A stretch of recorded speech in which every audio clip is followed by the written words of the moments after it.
Visakha Bhogapuram airport వద్ద private cab drivers ఆందోళన చేపట్టారు.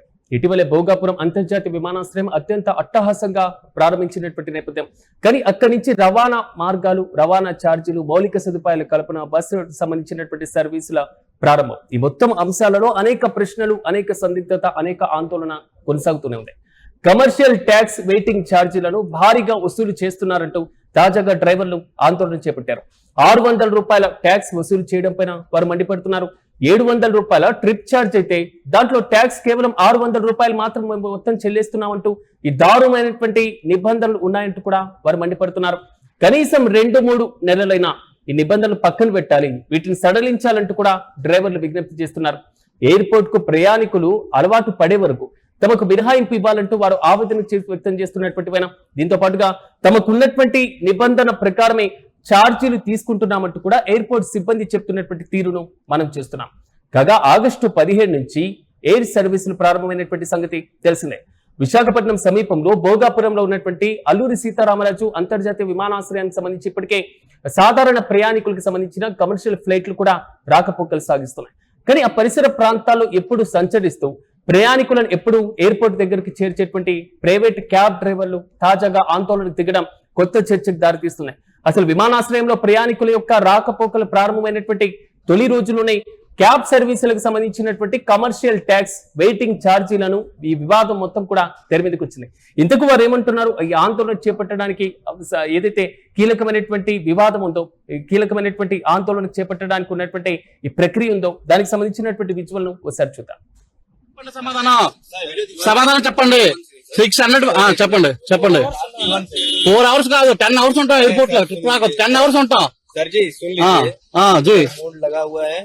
जब आया बारकार में हिंदी मालूम नहीं है sir, only Telugu, you know English, only Telugu, only Telugu, only Telugu, only Telugu. Billboard is there, bill okay okay sir, but 1 minute sir. for the argument 3 hours as per the rule calculation we are not doing anything. 600 नहीं, commercial vehicle है, personal vehicle है ये.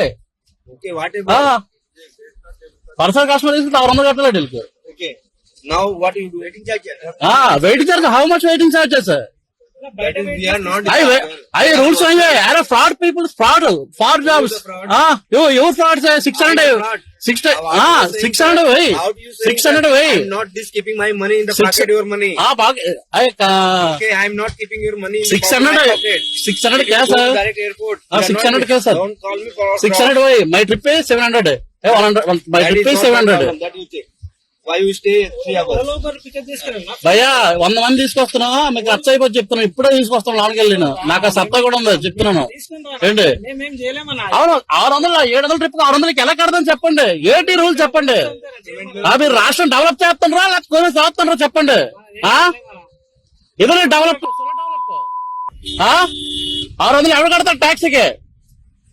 ఇదేనా development? Visakhapatnam international airport development 600 for taxi. నా trip 700, my trip 700. అయ్యో toll 600. Ola Uber ఫ్రీగా తీసుకోపో అన్న. ఓలా ఉబర్ పికప్ చేసుకో ఫ్రీగా. 600 నీ కంప్లైంట్ రైట్ చేస్తాను చెప్పండి. ఎవరు చేయాలి చెప్పండి. నీ బండి అయితే ఎక్కడి నుంచి చేయను. నా కంప్లైంట్ ఎవరు చేయాలి చెప్పండి.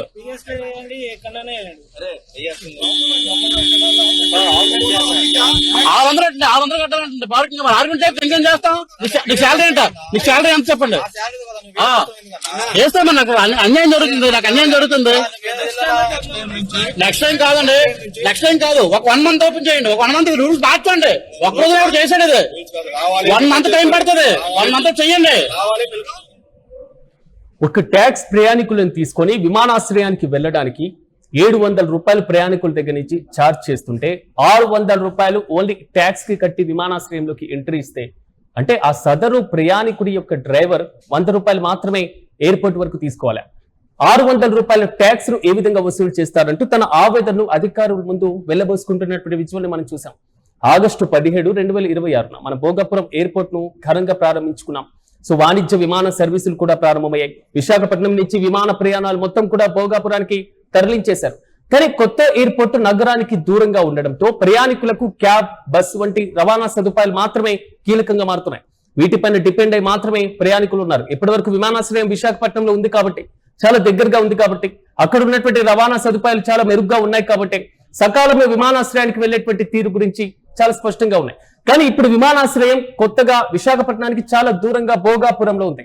విమానాశ్రయానికి చేరుకోవాలంటే బస్ పట్టుకోవాలి, లేదా క్యాబ్ పట్టుకొని ఆ ప్రాంతానికి వెళ్లేటువంటి పరిస్థితి ఏర్పడింది. మరి ఇలాంటి సందర్భంలో విమానాశ్రయానికి ప్రయాణికులకి తీసుకువెళ్లేటువంటి ప్రైవేట్ క్యాబ్ డ్రైవర్లు తమ పైన విధిస్తున్నటువంటి కమర్షియల్ ట్యాక్స్, వెయిటింగ్ ఛార్జీల విషయంలో తీవ్ర అసంతృప్తి వ్యక్తం చేస్తున్నారు. ముఖ్యంగా ఒక్క ట్రిప్ కు 700 రూపాయలు మాత్రమే ఛార్జ్ వస్తుంటే, అందులో 600 రూపాయలు ట్యాక్స్ చెల్లిస్తుంటే మిగిలిన 100 రూపాయలు ఏం చేయాలి? కేవలం 100 రూపాయల కోసం మాత్రమే మేము ట్రిప్ వేస్తున్నామా అంటూ కూడా ఆవేదన వ్యక్తం చేస్తున్నారు. తమ ఆదాయంతో పోలిస్తే కట్టాల్సినటువంటి పన్నులు, ఇతర ఛార్జీలే ఎక్కువ ఉన్నాయని డ్రైవర్లు వెళ్లబోసుకుంటున్నారు. ఓవైపు ఇంధన ఖర్చులు పెరిగిపోయినాయి, వాహనాల మెయింటెనెన్స్ ఖర్చులు పెరిగిపోయినాయి, డ్రైవర్ ఖర్చులు ఉన్నాయి. ఈ మొత్తాన్ని పక్కన పెట్టేసి విమానాశ్రయంలో విధిస్తున్నటువంటి కమర్షియల్ ట్యాక్స్, వెయిటింగ్ ఛార్జీల భారం ఇంత భారీ స్థాయిలో చేరుకుంటే సామాన్యులు మాత్రమే కాదు, అక్కడ ఉన్నటువంటి క్యాబ్ డ్రైవర్ల పైన కూడా పెను భారమే పడేటువంటి ఛాన్స్ ఉంటుందని ఆవేదన కూడా వ్యక్తం చేస్తున్నారు. కొత్త విమానాశ్రయం కావడంతో ప్రస్తుతం ప్రయాణికులు కూడా రవాణా వ్యవస్థ పూర్తిగా అలవాటు పడలేదు. కేవలం డ్రైవర్లు మాత్రమే వారిపైన డిపెండ్ అయి ఉండడం, డ్రైవర్ లేదా బస్సు బయట మాత్రమే డిపెండ్ అవ్వడం, ఇదే ప్రధానంగా చేస్తున్నారు. కానీ విమానాశ్రయానికి ప్రయాణికుల యొక్క రాకపోకలు కొంతవరకు కంట్రోల్ వచ్చే వరకు, చాలా మంది అలవాటు పడే వరకు కనీసం 2-3 నెలలైనా ఈ నిబంధనలు పక్కన పెట్టేసేయండి. 600 రూపాయల ఏదైతే ఈ ట్యాక్స్ ఉందో దాన్ని కొంతవరకు సడలించండి అంటూ కూడా వీరు విజ్ఞప్తి చేస్తున్నారు. ప్రారంభ దశ కాబట్టి, ఇప్పుడే కొత్తగా విమానాశ్రయం ప్రారంభం అయింది కాబట్టి తమకు కొంచెం మినహాయింపు ఇస్తే క్యాబ్ సేవలను ఇంకా కొనసాగించడానికి వీలవుతుంది. కానీ ఇదే విధంగా ట్యాక్స్లు, ఛార్జీలు 600 రూపాయలు కట్టాలి అనుకుంటే మాత్రం ఖచ్చితంగా మేము ప్రయాణికులను చేరవేసేటువంటి పరిస్థితి కూడా లేదు. సో ఇంట్లో ఉన్నటువంటి ఖర్చులు పోను, మరి ముఖ్యంగా పక్కన పెట్టేస్తే రవాణా ఖర్చులు, ఇంధన ఛార్జీలు భారీగా పెరగడం, గ్యాస్ ధరలు పెరిగిపోవడం, ఈ మొత్తం కూడా ప్రయాణికుల పైన మేము అంతగా వసూలు చేయలేకపోతున్నామంటూ కూడా ఆవేదన వ్యక్తం చేస్తున్నారు. ప్రయాణికులకు సౌకర్యవంతమైనటువంటి రవాణా అందించడంలో ప్రైవేట్ క్యాబ్ల పాత్ర కీలకమంటూ ఆ డ్రైవర్లు చెప్తున్నారు. నగరంలో ఉన్నటువంటి వివిధ ప్రాంతాల నుంచి భోగాపురం విమానాశ్రయానికి ప్రయాణికులు వెళ్లాల్సి ఉండడం, క్యాబ్ సేవలకు డిమాండ్ కూడా క్రమంగా పెరిగిపోతున్నాయి. మరి ఇలాంటి సందర్భంలో విమానాశ్రయానికి ఎలక్ట్రికల్ బస్సులు వంటి ప్రజా రవాణా వ్యవస్థను కూడా అందుబాటులోకి తీసుకొచ్చారు. కేవలం 2 బస్ సర్వీసులు ఇప్పుడు ASR 1, ASR 2 బస్ సర్వీసులు కూడా కొనసాగుతున్నాయి. కానీ క్యాబ్ డ్రైవర్ల ఆందోళన పైన విమానాశ్రయ సిబ్బంది ఏ విధంగా స్పందించేటువంటి అవకాశాలు కనబడుతున్నాయి? కొత్త విమానాశ్రయం కాబట్టి ఒక 2-3 నెలలు వారు డిమాండ్ చేస్తున్నటువంటి విధంగా ఏమైనా కీలకమైనటువంటి సడలింపులు ఉండబోతున్నాయా?